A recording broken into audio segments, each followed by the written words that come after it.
Camping la Grande Veyière, where it all started, where I started thinking about going to Compostela.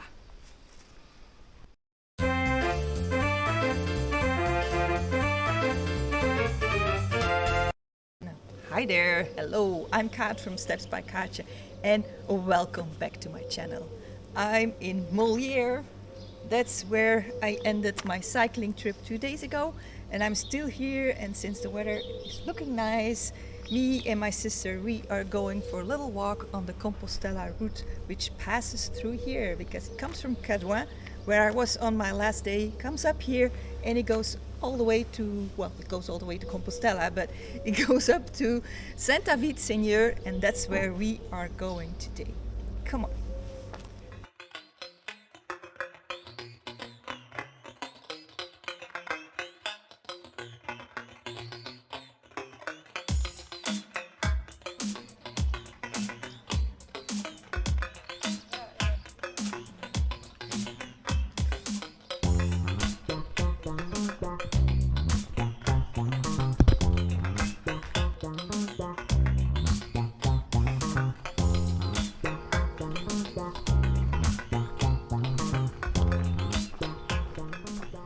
Is Camping la Grande Veyière. That's where it all started, because this used to be my sister's campsite, and so starting from 2005 I spent almost every summer here. So it's also here in 2013 that I started having the idea about going to Compostela, and of course passing through here, because underneath the campsite you have the road to Compostela. And in 2020, I think, I already walked a little bit around here, made a little video about my route to Saint-Avit. You can see the link here. So now today we're going back to Saint-Avit-Sénieur, and from here I think it's another 5 kilometers or something. So come on, let's go.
After 6.5 kilometers, we made it here to Saint-Avit. I wanted to show you this. It's all the caminos in France, all the ways you can go, and where we are right now. So I came from Belgium. I took my bike and came all the way up here. And I'm not sure what I'm gonna do for the rest, but I think I might hike the rest. But I'm not sure yet. But anyway, it was fun today to already try a little bit of hiking, and we did 6.5 kilometers, and now we are here. And so this is it for my little video. I hope you enjoyed walking with us. If you want to see more about my adventures and what I'm doing, don't forget to subscribe. You can always give me a little like, and of course ring the bell. That way next time I put something up, you get a notification. But for now, this is it, and I'll see you guys on the next one. Bye!